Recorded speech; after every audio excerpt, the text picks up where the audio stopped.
I have a niece that's 7 years old, and I think it's hysterical that she's into you know, princesses and little videos on the internet about what she calls satisfying things.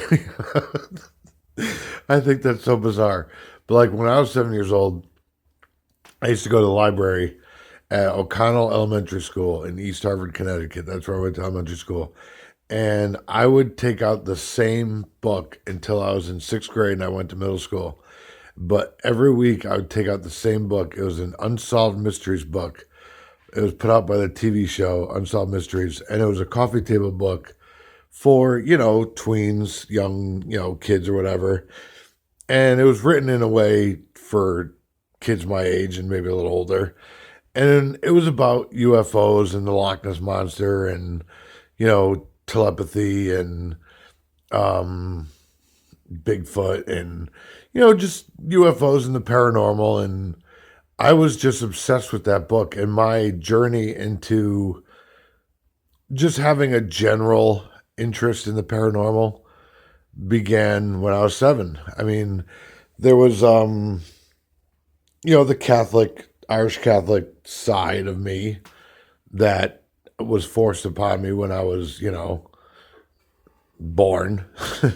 and then there was this whole other side of me that was interested in, like floating monks and, people that were in the inner circle of the Dalai Lama that were apparently, 400 years old and, different, magic and different ways of doing things that weren't Irish Catholic.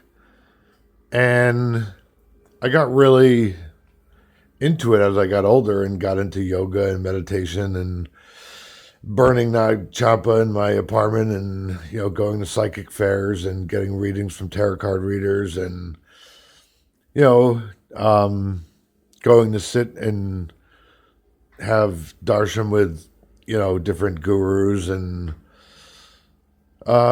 really just, kind of looking at the underlining message of the Bible or the Torah or the Quran and what they were actually trying to say in the literal sense, not the storybook sense that everybody is obsessed with, the philosophical sense, I should say.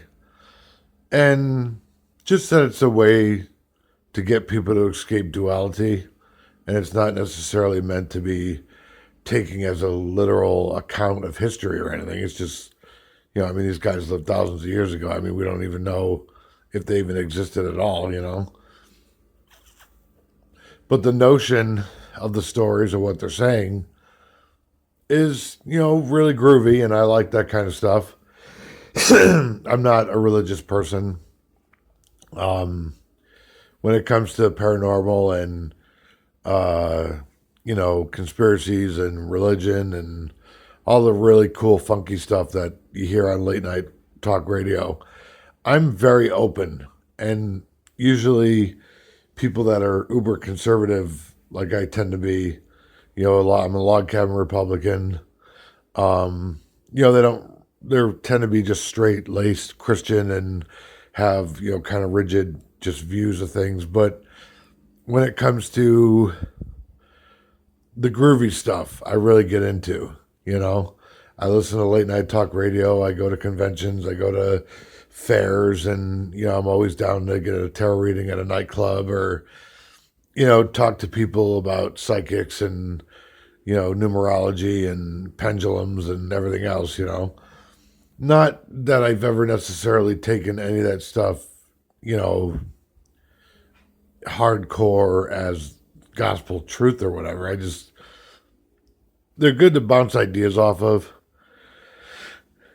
People that give readings of some kind or wise ones that you can ask questions to, spiritual wise ones. But when it comes to specifically UFOs, um, I don't know. What I do know is that planet Earth, humanity, has a telescope, a microphone, a camera, and radio wave, some sort of radio wave antenna pointed in every direction that we could possibly point it at out into the universe.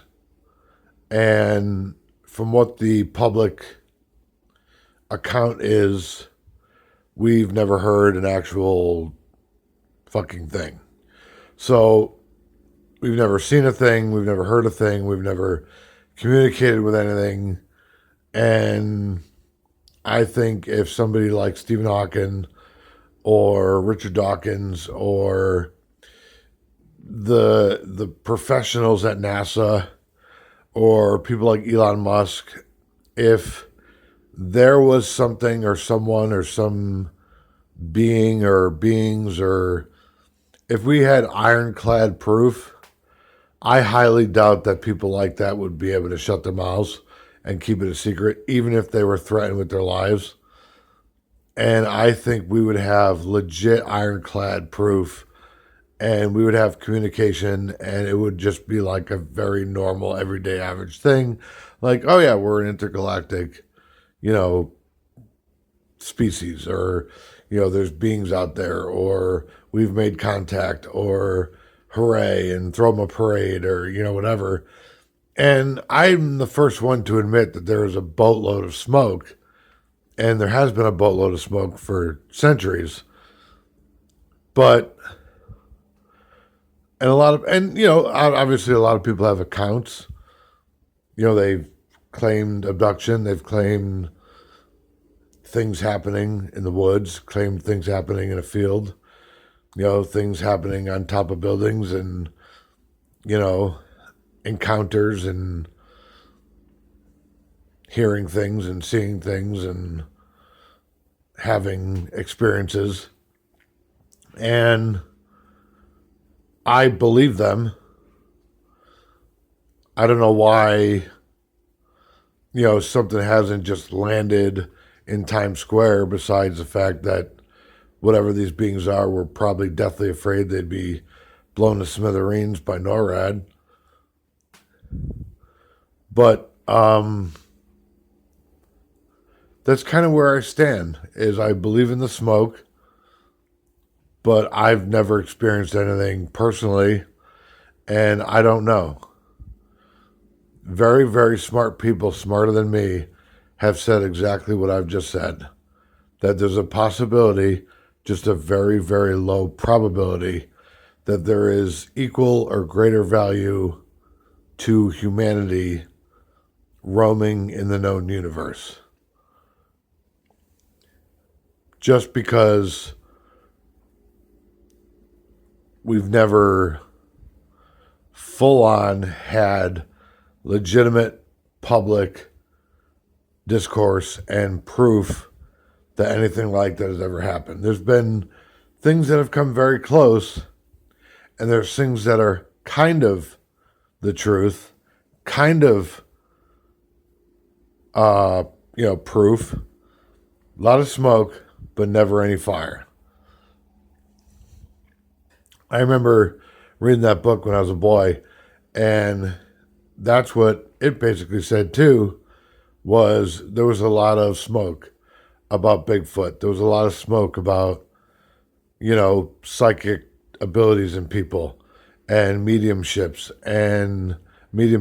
ability, and the ability to read people, and, the ability to read minds. And then, you get older and you learn about things like forensic psychology. If you have a doctorate in forensic psychology, then, you can pretty much, look at somebody and dictate back to them verbatim everything that they're thinking, because you know how to read people. You're the top of the psychological field and psychiatry field, and it's your job to dissect mentally the most horrendous people on planet Earth before they can do it to you. And that's what you get paid for. That's what you have your doctorate in. And I have known forensics doctors, and they can literally read your mind. And I know a lot of carnies that have been told many techniques and many this and that on how to read people and trick people and con people by reading their facial expressions and reading their behavior and, come across as a psychic or come across as a medium. And those tricks have been handed down in their families for hundreds of years, going back to, the gypsies back in Europe. And it's explainable on some level. There are many things that are explainable. So I think the more that I got into it, the more of a skeptic I became because there was never, like I said, any real proof. And the proof that you would get and the proof that you would find and the proof that would be explained to you by really, really smart people was like, oh, okay. That it was this, it was that, it was this person does this type of behavior in order to generate this type of response. And so, is philosophy and parapsychology and, you know, you know, cryptic zoology. I mean, is all that stuff dead? Is philosophy dead? Is all that stuff dead? I don't think it's dead. I just think that humanity just needs a little bit more than just late night talk shows and you know, bargain books or like coffee table books that they give to 7-year-olds at elementary schools.